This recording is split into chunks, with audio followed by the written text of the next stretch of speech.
শ্রোতা বন্ধুরা নমস্কার। দ্য স্টোরি রিপাবলিকে আমি অনিকেত রয়েছি আপনাদের সঙ্গে। দ্য স্টোরি রিপাবলিকে আজকের গল্প হেমেন্দ্র কুমার রায়ের লেখা ভৌতিক চক্রান্ত। শিল্পী প্রমোদ রায়ের নাম অনেকের কাছেই সুপরিচিত। আমি উদীয়মান চিত্রকর ও ভাস্কর প্রমোদ রায়ের কথা বলছি।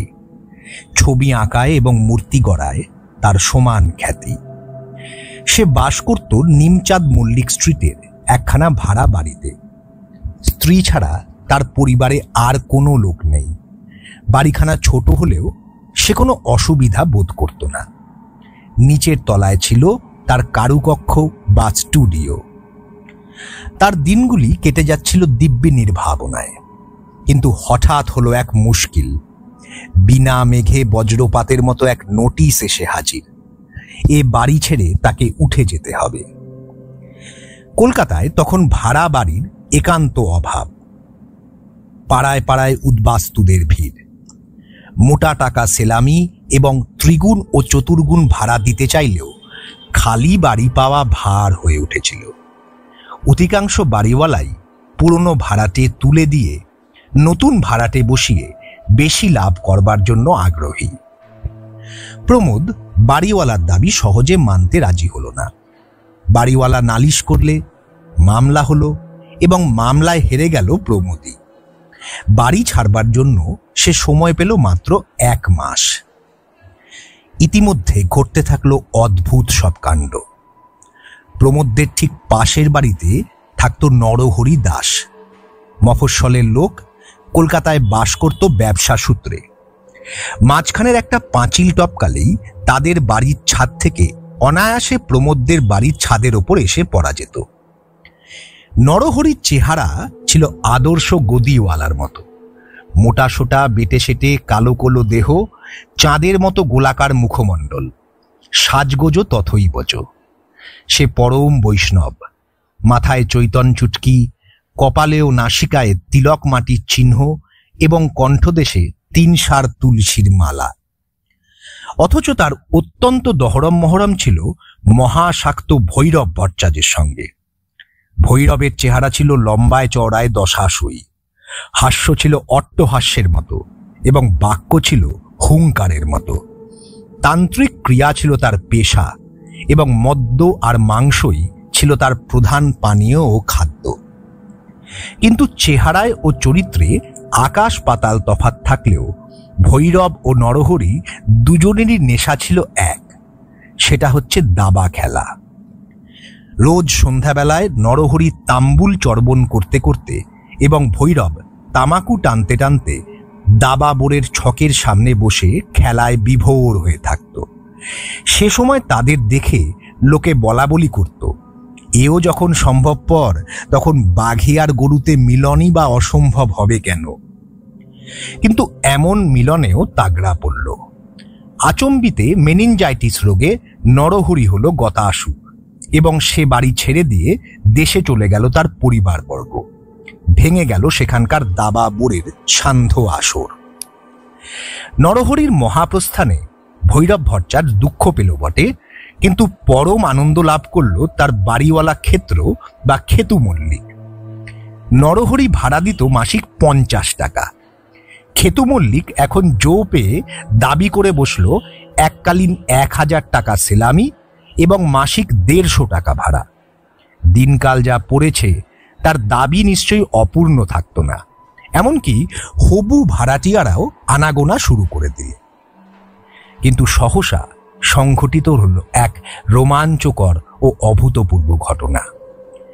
এক পূর্ণিমার রাতে পথ দিয়ে চলতে চলতে নরহরিদের পরিত্যক্ত তালাবন্ধ খালি বাড়ির বারান্দার দিকে তাকিয়ে বদন চাটুর্যে দেখলে এক বিসদৃশ দৃশ্য। বারান্দার এক পাশে চুপ করে দাঁড়িয়ে আছে মুখ ছাড়া সর্বাঙ্গ সাদা কাপড়ে ঢেকে এক সন্দেহজনক মূর্তি। বদন চেঁচিয়ে বলল, কে কে ওখানে দাঁড়িয়ে? কোনো সাড়া নেই। বদনের সঙ্গে ছিল টর্চ। সে টপ করে টর্চের চাবি টিপে আলো জেলে যা দেখলে তা সম্ভবপর নয়, যুক্তিসঙ্গতও নয়। সে মূর্তি হচ্ছে নরহরি দাসের। তার পেটের পিলে চমকে গেলেও নিজের চোখের ভ্রম ভেবে বদন চাটুর্যে আরো ভালো করে দেখবার চেষ্টা করল। মোটেই চোখের ভ্রম নয়, ও মুখ অবিকল নরহরি দাসের। ভয়ে সাদা হয়ে গেল বদনের বদন। ঠক ঠক করে কাঁপতে কাঁপতে আ করে পাড়া কাঁপানো চিৎকার করে সে ঘন্টায় 20 মাইল বেগে দৌড় মারলে নিজের বাড়ির দিকে। বলা বাহুল্য, খবরটা পাড়ার ঘরে ঘরে রটে যেতে দেরি লাগলো না। খেতু মল্লিক তেলে বেগুনে জ্বলে উঠল। বলল, বদনা বেটা ভাঙচি দিতে চায়। নরহরি ছিলেন পরম বৈষ্ণব মানুষ। তিনি এখন গোলকধামে বসে মনের সুখে বিশ্রাম করছেন। কোন দুঃখে আবার এই ছাই পৃথিবীতে ফিরে আসবেন? কিন্তু নরহরি যে এখনো সশরীরে বিরাজ করছে তার ওই ভাড়া বাড়িতেই পাড়ার আরো কেউ কেউ তার অকাট্য চাক্ষুষ প্রমাণ পেলে। তবে দিনের বেলায় তাকে দেখা যায় না, এবং দিনের বেলায় তাকে দেখবার আশাও কেউ করে না। ফলে দাঁড়ালো এই, প্রথমত নরহরির বাড়ির সম্মুখ দিয়ে লোকে রাত্রে পথ চলাই ছেড়ে দিল। দ্বিতীয়ত হবু ভাড়াটিয়ারা খেতু মল্লিককে একেবারেই বয়কট করল। বিনা ভাড়াতেও নরহরির বাড়িতে বাস করবার মতো লোক আর পাওয়া যাবে বলে মনে হয় না। অবস্থা যখন এই রকম, ঠিক সেই সময়ে তান্ত্রিক ভট্টাচ বাসনা প্রকাশ করলে, খেতুবাবু, নরহরির বাড়িখানা আমি ভাড়া নিতে চাই। নিজের কানকেও বিশ্বাস করতে না পেরে খেতু মল্লিক বলল, তাই নাকি? হ্যাঁ খেতুবাবু, আমি হচ্ছি তন্ত্রসিদ্ধ মানুষ। বৈষ্ণবদের প্রেতাত্মা আমাকে দেখলেই ভয়ে পিট্টান দেওয়ার পথ পাবে না। খেতু মল্লিক তাড়াতাড়ি বললেন, এটা ঠিক বলেছ ভট্টাচ, তোমার সঙ্গে আমিও একমত। কিন্তু আমি হচ্ছি গরিব মানুষ, মাসে 30 টাকার বেশি ভাড়া দেওয়ার শক্তি আমার নেই। বেশ বেশ, তাই সই। নরহরির বাড়িতে এসে জাঁকিয়ে বসল ভৈরব ভট্টাচ। সত্য সত্যই তার মনে দৃঢ় বিশ্বাস ছিল, বৈষ্ণবের প্রেতাত্মা কিছুতেই শাক্তের নিকটবর্তী হওয়ার সাহস প্রকাশ করতে পারবে না। এবং যখন প্রথম 2 রাত্রির মধ্যে নরহরির চৈতন্য চুটকি পর্যন্ত দেখা গেল না, ভৈরব তখন পাড়ার বাড়িতে বাড়িতে গিয়ে তন্ত্রের অপূর্ব মহিমা সম্পর্কে জোর গলায় বক্তৃতা দিয়ে বেড়াতে লাগল।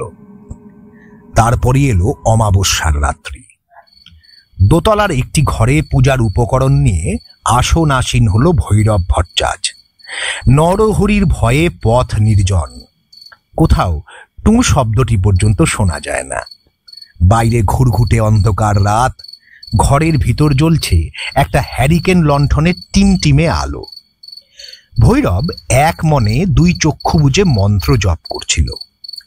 আচমকা একটা বিকৃত অনুনাসিক কণ্ঠস্বর শোনা গেল, ভৈরব, এক চাল দাবা খেলবে ভায়া?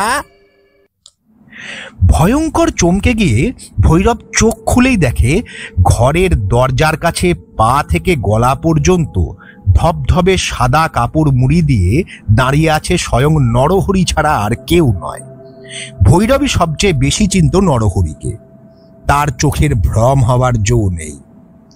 তারপর আর কিছু নয়, বিকট এক আর্তনাদ এবং ভৈরবের ভূমিতলে পতন ও মূর্ছা। খেতু মল্লিক হতাশভাবে স্থির করলে ওই ভুতুরে বাড়িখানা ভেঙে ফেলে একেবারে নতুন বাড়ি তৈরি করবে। কিন্তু হঠাৎ যখন শিল্পী প্রমোদ রায় এসে নরহরির বাড়িখানা ভাড়া নিতে চাইলে, তখন খেতু মল্লিকের চেয়ে বিস্মিত লোক পৃথিবীতে আর কেউ ছিল না বোধহয়। প্রমোদ বললে, কলকাতায় খালি বাড়ি দুর্লভ, অথচ বাড়িওয়ালার হুকুমে আর 1 সপ্তাহের মধ্যেই আমাকে উঠে যেতে হবে। সুতরাং আমার অবস্থা বুঝতেই পারছেন তো। খেতু মল্লিক বললে, বেশ বাবা, আমি বেশি ভাড়াও চাই না, তুমি মাসে 25টি করে টাকা দিও। তাহলে এই 25 টাকা অগ্রিম নিয়ে 3 বছরের করারে আমাকে চুক্তিপত্র লিখে দিন। আচ্ছা বাবা, আচ্ছা। পাশের বাড়িতে উঠে যাওয়ার জন্য প্রমোদ নিজের স্টুডিওর ছবি ও প্রতিমূর্তিগুলোকে স্থানান্তরিত করবার ব্যবস্থা করছে। এমন সময় তার স্ত্রী নমিতা এসে ভয়ে ভয়ে বলল, ওগো, নরহরি বাবুর বাড়িতে গিয়ে আমি থাকতে পারবো না। কেন কেন তা কি তুমি জানো না? প্রমোদ হাসি মুখে নমিতার হাত ধরে ঘরের এক কোণে গিয়ে দাঁড়ালো। তারপর একখানা সাদা চাদর একধারে সরিয়ে নিতেই দেখা গেল একটা খড়ের কাঠামোর উপর বসানো রয়েছে নরহরির রং করা মাটি দিয়ে গড়া মুখমণ্ডল। নমিতা হতভম্ব। প্রমোদ বললে, আমি হচ্ছি ভাস্কর, নরহরির মুখ আমি অনায়াসেই গড়তে পেরেছি। পাঁচিল টপকে পাশের বাড়িতে যাওয়া আমার পক্ষে কঠিন হয়নি। আমাকে সাহায্য করেছে আবছা রাত, মানুষের স্বাভাবিক ভয় আর কুসংস্কার। ভৌতিক চক্রান্ত গল্পটি এখানেই শেষ হলো। গল্পটি কেমন লাগলো তা কমেন্ট বক্সে জানাতে ভুলবেন না। আর দ্য স্টোরি রিপাবলিক চ্যানেলটিকে অতি অবশ্যই সাবস্ক্রাইব করবেন। ধন্যবাদ।